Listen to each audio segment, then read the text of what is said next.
My name is Hollis, France. I teach at the College of Charleston in Charleston, South Carolina.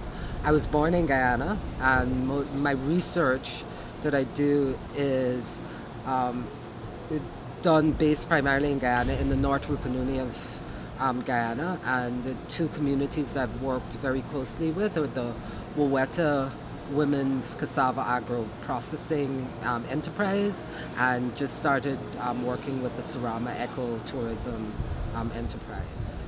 Well, I think participatory decision making is important in the sense, to me, that is what, like, part of democracy, right? And part of the practice of democracy, where talking particularly about inclusion. And I think of that particularly more in terms of bottoms-up kind of approach, where you have a diversity of voices. Inclusivity is very important to get a sense of the different voices and what people have to say about their community.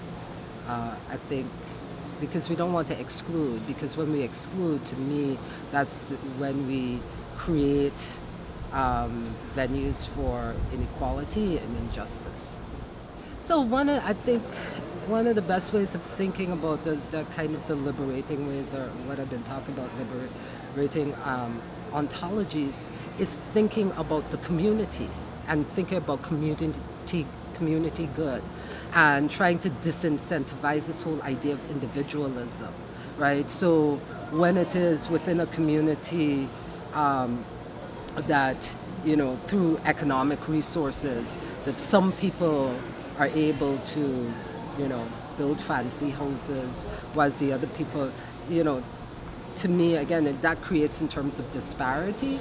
And I think based on my work that I've been doing, is these communities are very much cognizant of the fact, right, that everybody has to be included, it has to be participatory, it's about sharing the wealth. So take, for example, in terms of thinking about Surama and ecotourism, right, that one of the things that they do that equally we see, the particular project is for the community, right?